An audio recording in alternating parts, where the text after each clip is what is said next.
இறைமகன் இயேசு கிறிஸ்துவில் மிகவும் பிரியமான சகோதர சகோதரிகளே, நண்பர்களே, பெற்றோரே, பெரியோரே, குழந்தைகளே, இன்றைய நாளிலே ஆண்டவர் நம்மை ஆசீர்வதிக்கின்றார். அவருக்கு நன்றி சொல்லுவோமா?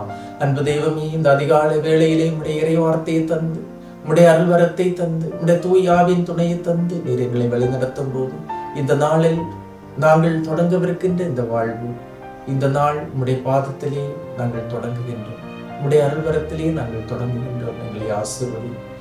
நாங்கள் செல்லுகின்ற பாதையை வெளிச்சமுள்ளதாக மாற்றும். செய்கின்ற செயல்கள் ஒவ்வொன்றையும் திருவினையாக்கி தாரும். முயற்சிகள் ஒவ்வொன்றையும் திருவினையாக்கி தாரும். உடைய அருள்கரம் உங்களை தொடர்ந்து வழிநடத்தட்டும்.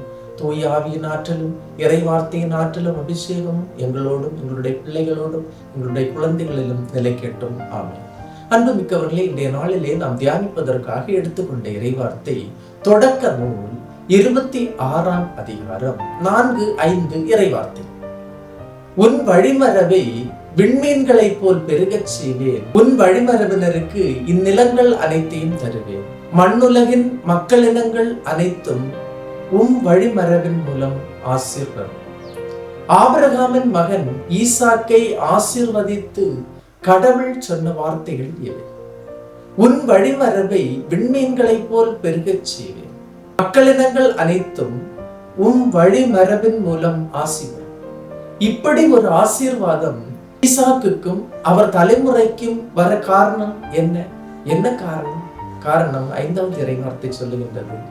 ஆபிரகாம் என் குரலுக்கு செவிசாய்த்து என் நியமங்களையும் கட்டளைகளையும் விதிமுறைகளையும் கடைபிடித்தான் என்று சொல்லப்படுகிறது. ஈசாக்கின் தந்தை ஆபிரகாம் கடவுளின் குரலுக்கு மட்டும் செவிசாய்த்தார். கடவுளின் குரலுக்கு மட்டும் கீழ்ப்படிந்தார்.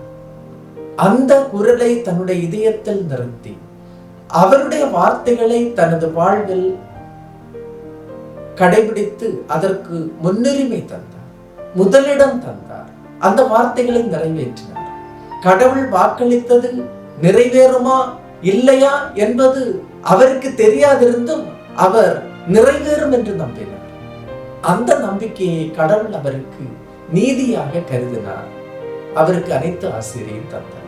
ஆக ஒரு மனிதருடைய நம்பிக்கை, அவருடைய இறைப்பற்று ஒட்டுமொத்த மனித இனத்துக்கும் ஆசீர்வாதமாக அமைந்தது போல இறை வார்த்தை கேட்கின்ற உங்களின் மூலமாக உங்களின் குடும்பம், உங்களுடைய பிள்ளைகள், உங்களுடைய தலைமுறை அனைத்தும் ஆசீர்வாதம். எனவே ஆபிரகாம் நம்முடைய தந்தை. ஏனென்றால் அவர் நம்பிக்கையின் தந்தை. நம்பிக்கையோடு கடவுளை பின் சென்றதால், அவரை வழி நடந்ததால், கடவுளுக்கு முக்கியத்துவம் கொடுத்ததால் என்றும் அவர்தான் உங்களுக்கும் எனக்கும் தந்தையாக இருக்கின்றார். எனவே ஆபிரகாமின் மனநிலையை நாம் உடையதாக மாற்றுவோம். ஆபிரகாமுக்கு வாக்களித்த அதே ஆசீர்வாதத்தை கடவுள் இன்று நமக்கும் தருவார். நம்புவோம். எல்லாம் வல்ல இறைவன், தந்தை, மகன், தூய ஆவியார் உங்களையும் உங்கள் குடும்பத்தையும் நிறைவாய் ஆசீர்வதிப்பாராக. ஆமீன். இயேசுவுக்கே புகழ், இயேசுவுக்கே நன்றி. மரியே வாழ்க.